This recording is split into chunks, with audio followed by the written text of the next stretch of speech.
السلام علیکم ورحمۃ اللہ وبرکاتہ۔ معزز دوستو، ایک دوست عبد المالک کوئٹہ سے یہ سوال کر رہا ہے کہ نماز کے دوران آنکھیں بند کر کے نماز پڑھنا یہ کیسا ہے؟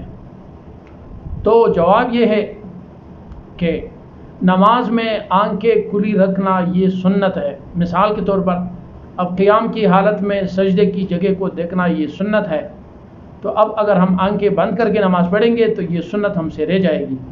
اور دوسری بات یہ ہے کہ نماز میں آنکھیں بند کر کے نماز پڑھنا بغیر ضرورت کے یہ مکروہ تنزیہی ہے۔ اگر کوئی ایسی ضرورت ہو، مجبوری ہو، مثال کے طور پر نماز پڑھتے وقت گرد و غبار آئی، دھول اٹھی، تو اس دوران آنکھیں بند کر لینے سے کوئی مسئلہ پیدا نہیں ہوتا۔ البتہ مستقل اسی طرح کرنا، بغیر ضرورت کے کرنا، یہ مکروہ ہے۔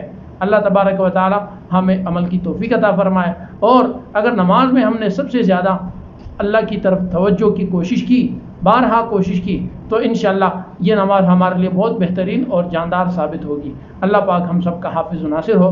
اللہ پاک ہماری نمازوں میں جان ڈالے اور اللہ پاک ہمیں نمازوں میں سکون عطا فرمائے۔ اگر کسی کو پھر بھی نماز میں سکون نہیں مل رہا تو اس شخص کو چاہیے کہ وہ نماز سکون سے پڑھے، اطمینان سے پڑھے، پھر انشاءاللہ وہ نماز اس شخص کے لیے گناہوں کا کفارہ بھی بنے گا اور ان کو گناہوں سے روکنے والا بھی بنے گا، اور اس کے ساتھ ساتھ آئندہ نماز کے لیے اس شخص کا دل تڑپے گا کہ دوسری نماز کے لیے کیسے ہی میں جلدی حاضر ہو جاؤں اور نماز ادا کروں۔ اللہ پاک ہم سب پر رحم فرمائے۔ السلام علیکم ورحمۃ اللہ۔